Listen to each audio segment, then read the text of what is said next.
ભાઈ વાગ્યા છે અન 11 અને વરસાદની બાકાજી બોલાવી દીધી છે. આજ નોરતું લગભગ છઠ્ઠું કા છે, 6ઠો દિવસ છે નોરતા. અને આમ તો ખાલી તમે અવાજ સાંભળો, આમ જો લાઈટે વહી ગઈ. ये सब क्या देखना पड़ रहा है? અંધારામાં બાપા મારતા મારતા આપણે લાઈટ પેલા તો બંધ કરવા જ આવી જો. अरे कहना क्या चाहते हो? આપણી એસપી હાય હાય અટાણે એસપી નથી લાઈટ બંધ કરવાની. લાઈટ બંધ કરો પેલા. પૈસા ભરતી દીધા બાપા બાપા પાણીને. નવરાત્રી વાળો શું હાલ છે જરા કહી દો. और अभी तो रुको, क्लाइमैक्स अभी बाकी. વીજળી વીજળી હાય લે હું વિડીયો ઉતારતો એ વીજળી નહીં બંધ થવાનું હોય. कैसी लगी? आगे स्वाद. હું વિડીયો ઉતારતો હોય તો જ વીજળી બંધ થાય. બોલો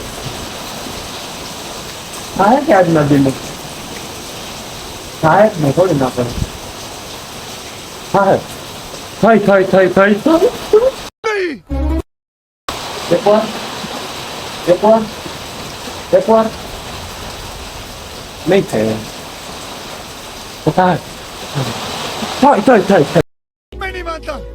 ઘરે પણ કોઈ નથી, બધા નવરાત્રીમાં ગયા. મારા ઠાકરને શું કરવું ને મને નવરાત્રી ન જવા દીધો. બોલો વરસાદ થોડોક મોરો પડ્યો, લાઈટ આવી ગઈ હતી અને આ સિરીઝ ચાલુ કરી હતી એમાં પથારી ભરી ગઈ. આ મોડ્યુલ છે ને આમાં પાણી ભરાઈ ગયું દેખાય. આની કોરની એક લાઈટ જો, આની કોરની પથારી ભરી ગઈ, આની કોરની થાય છે એમાં ખર્ચો આવવાનો છે. समझ रहे हो? કઈ વાંધો નહીં, ઉપર વાળો કરે ત્યાં આપણે કોઈને હાલવાની છે નહીં, હાલ્યા કરે બીજું તો શું. તો બસ આજના બ્લોગના અહીંયા જ વિરામ કરીએ. જય ઠાકર, હર હર મહાદેવ, જય માતાજી.